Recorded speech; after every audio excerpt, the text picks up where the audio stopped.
internet is on fire for the Deathshroud Terminators. Spiking bits.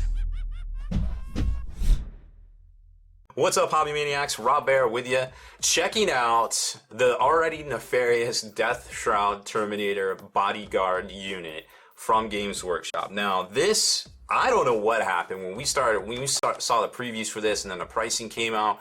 People literally lost their minds about the pricing. I was really surprised. I mean, I guess nothing should really surprise me at this point about the interwebs.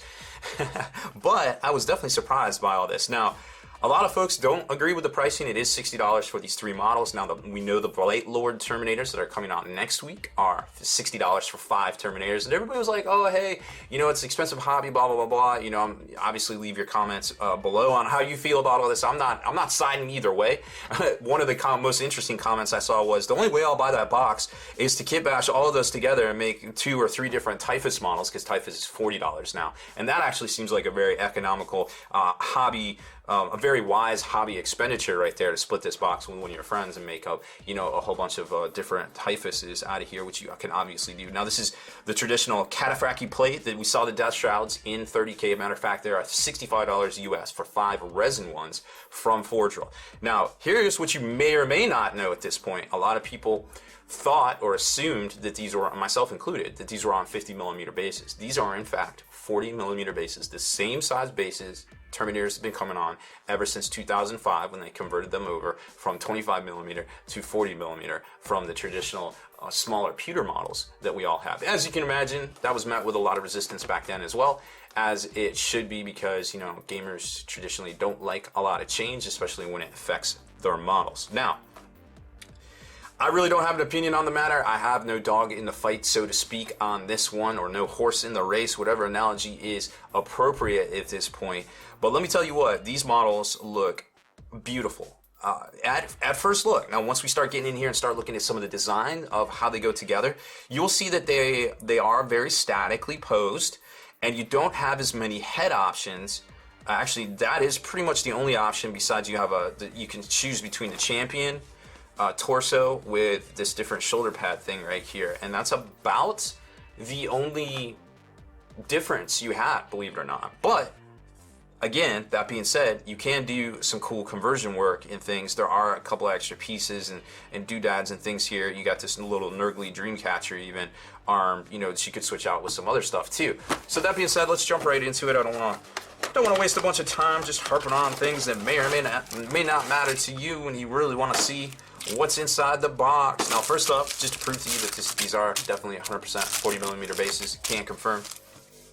Here's the Deathshroud themselves right here. And like I said, well, they go together interestingly. They're way different than the cataphractii Terminators out of the Calth box. They're computer sliced, of course, a little bit more so than you would expect from what's supposed to traditionally a multi-part kit. You do have your left and right legs, and you have your front and back torsos, but then it builds out, and this is probably because of the little destroyer, mini destroyer hive thingamabobbers, that it kind of builds that out for the smoke effects and things like that, the plague of flies. So you got a cape, and then you got this other piece that goes on here, and then you've got the top, and then you've got your arms and such, and they all link together with the hoses and things from the torso into the Man Reapers themselves. And then you have the little wisp that you can choose to glue on or not choose to glue on. I would definitely recommend trying to paint those separately, especially if you're going to airbrush them. Makes life a lot easier. But another trick I found, that you could just base coat them, like say you want to do it like a blue or like a teal or something, you just hit it with your base color, and then if you're going to work it up and wisp it out towards a white or a gray at the very edge, then you could probably try to isolate it some with careful angling. Other than that, if they're that small, I'm not sure that trick's going to work for you, so again, you might just want to keep them off.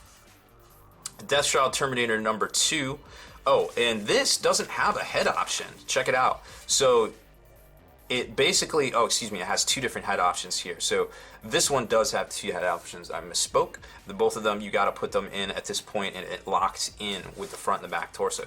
The same with Deathshroud Terminator 2. You can't really see what face it is right there, but it tells you the part number 18 and 19, and it looks like there's one with a little bit of chainmail, and then there's another one with multiple eyes, which we're going to see on the back. Again, left and right torso, build up the cape, build up the back piece, build up the smoke chimneys, and there's a little extra piece right there for the arm and then it gets into the Man Reapers, and of course you got the built-in Plague Splurters and all those fun and exciting things. And then here's your two options that we talked about.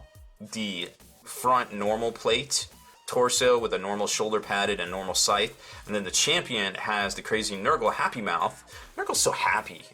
Why is everybody hating on Nurgle? He's so happy. And this crazy horny arm shoulder pad thing, and then if you see right here on this Reaper scythe, on this Man Reaper, it actually has a chain built in, a chain feature built into it right there. So again, lock in your head before you put the front of the torso on. You have to make the choice at this point, and then your left and right legs go onto it. Boom, your cape, your top, your smokes, all that stuff right there. You can choose which arm you want. You want just a normal fist, or if you want the Nurgle Dreamcatcher. And then Deathshroud Terminator 3 has about 0 options.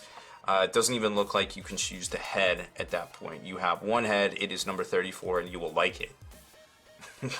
Okay. I knew one of these only had one head option. Again, you can switch it out right there with the Nurgle Dreamcatcher if you want. Actually, I think Deathshroud Terminator 3, isn't that the non-captain version? It is. So I guess you could theoretically put one of the other heads in there if it's looking to the right, which I suppose we're about to see. Not that guy's definitely not looking to the right. That guy could be looking to the right. I don't know. Let's take a look at the sprues here before I mislead you. Now, there is 3 big fat sprues just like that. They're almost self-contained, it appears. It definitely appears they are all self-contained. I wonder if that's on purpose or not, or if they have... I mean, I can kind of understand where they're coming from by the standpoint, and I can tell you these are about the normal size of the Cataphractii Terminators that we've seen in the past from the Betrayal at Calth. But again, with the Betrayal at Calth, you know, you're talking about sprues that are, you get 2 sprues that are roughly this big, right?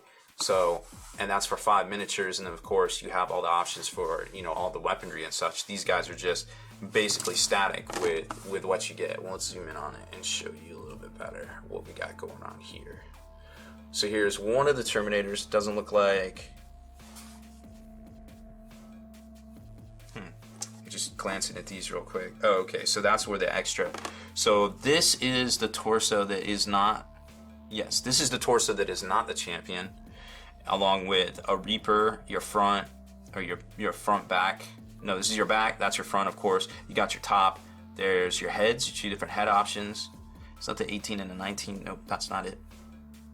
And the Reaper support bracket thing right there. But you can tell their design. I mean, you've got pitting, you've got little bits of chainmail, you've got little scratches, you've got all sorts of adornments on here. This even looks like these bone fragment things ripped up out of the actual armor right there. So they do a good job detail-wise on these for sure. They are above and beyond anything we saw with the Cataphractii Prey. There's the cool-looking Chain Reaper blade for the champion.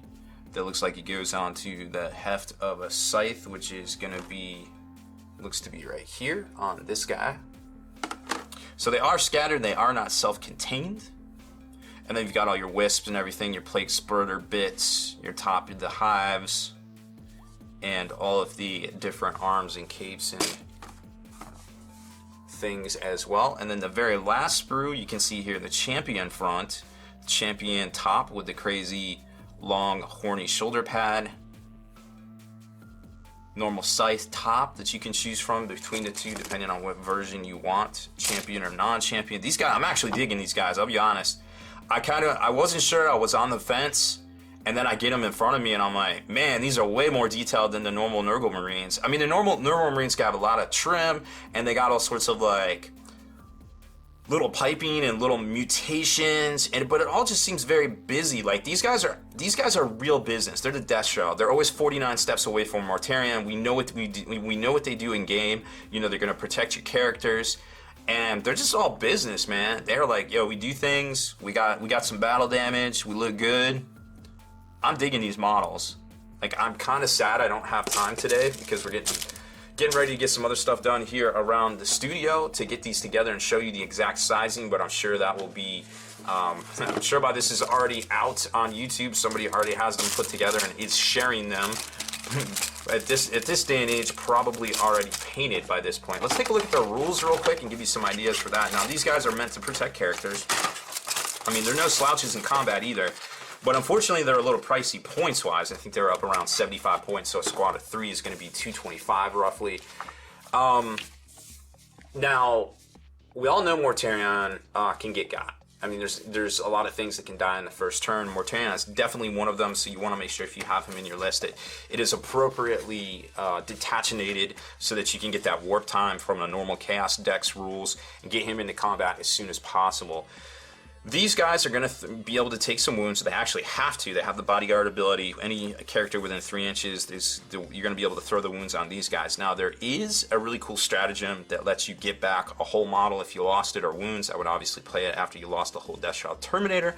I believe it's 3 command points, which is a little pricey, but if you roll that sweet 7, you got the Tallyman in your list, well, hey, you get those command points back, all fat, 3 of them right there. So earns you another trip up to the 40k Fat Kid Buffet for sure. They do have the Cataphractii armor, so they're rocking that 4-up invul all day. They have the 2-up save. They have, well, we all know that they have the Fatty Disgustingly Resilient, so if you have a Plague Surgeon within 3 inches of them, rather, that you're going to get that reroll to 1, so you're going to have a 5-6 shrug off mortal wounds and lost damage here, as well as a reroll 1, so it's almost like it's a 4-up. Like, did somebody double check my math on that? Teleport Strike as well is great. I don't know if that's a good thing, but you could definitely use it if you are planning to get Mortarion into combat first. Bog some stuff down and somehow make it so that he can survive a turn for them to come in and teleport next to him, or conversely, you can bring them in during the movement phase, exactly where you think you're going to put Mortarion on turn 1, warp time him up, and charge him in, and then, oh, hey, look, there's Mortarion within 3 inches of him. I guess they're tanking the wounds for him. It's a combo. That's about it. They're going to throw out extra 1 attack to any friendly Deathshroud Terminator. Oh, Death Guard characters, they're going to throw 1 attack. I was like, why is it worded like that? It's so confusing. So they are going to give any character sans Mortarion an extra attack characteristic as well. So still, the jury is still out on if these guys are air quotes good or not, if they're worth their money or not, if they're worth their points or not. But I can tell you what, I definitely like them from an aesthetic standpoint for sure. And I'm actually debating on keeping this box right now. They definitely seem like some of the coolest models that I've seen so far, outside of Mortarion, of course, for the Nurgle army. So that is about it for this one. I have droned on certainly long enough. Thank you for hanging in there and listening to what I had to say about the new Deathshroud Terminators. Hopefully I made some good points, and either you agree or disagree with them. But as always, leave your thoughts in the comments below, and make sure you subscribe to this YouTube channel. Turn on notifications so you can be the very first to like and comment on all the things we say here. And head on over to longwar.net. That's the home of the Battle Reports for exclusive content, early access videos, and more, including 8th edition Army List downloads. We've got a bunch on there already with Nurgle. We already have a battle report on there with Mortarion as well. Become a veteran of the Long War today.